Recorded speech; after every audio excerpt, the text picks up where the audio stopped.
తెలంగాణ అంశాన్ని, తెలంగాణ ఏదైతే అప్పుడు సాయుధ పోరాట అమరులైతేంది, మొన్న మనము సాధించుకున్న తెలంగాణలో చనిపోయిన అమరవీరులు, మరి వీరి త్యాగాలన్నీ వృధా పోతూ కేవలం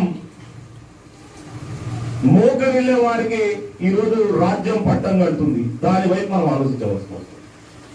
ఉద్యమాలు చేసింది ఒకరు, చనిపోయింది ఒకరు. అప్పుడు తెలంగాణ ఏదైతే నిజాం నిరంకుశ పాలన అయితే మొన్నటి వరకు ఉమ్మడి ఆంధ్రప్రదేశ్ నుంచి మనం విడిపోయినప్పటికీ మరి తెలంగాణలో ఈ రోజు సబ్బండ వర్గాలు తెలంగాణలో ఉద్యమించి సాధించుకున్న తెలంగాణ మరి ఎటువైపు పోతుందో కూడా మనం ఆలోచించవలసిన అవసరం. ఆ వైపున మీరందరూ ఆలోచించి ఈ రోజు భారత రాజ్యాంగంలో ఉన్న హక్కులన్నీ కూడా నిర్వీర్యం చేసే ప్రయత్నం కొనసాగుతుంది.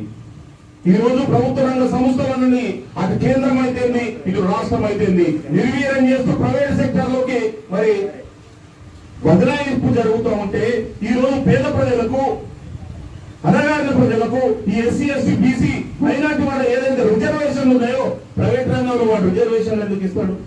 మనము భారత రాజ్యాంగాన్ని కాపాడుకోవాల్సిన అవసరం ఉంది.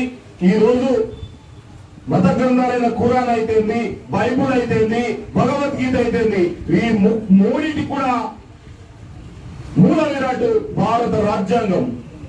ఆ భారత రాజ్యాంగానికి కట్టుబడి మనము ఈ రోజు ముందుకెళ్లవలసిన అవసరం ఉంది. ఆ భారత రాజ్యాంగాన్ని కాపాడుకోవాల్సిన బాధ్యత ఈ దేశంలో జీవిస్తున్న ప్రతి పౌరుడిపై ఉన్నదని కూడా ఈ సందర్భంగా తెలియజేస్తూ, మనం రాజ్యాంగాన్ని రక్షించుకుంటేనే మనకు మరి ఫలాలు, భవిష్యత్తు రాజ్యాంగం ముడిపడి ఉంది కాబట్టి దాన్ని కాపాడుకోవాల్సిన అవసరం ఉంది.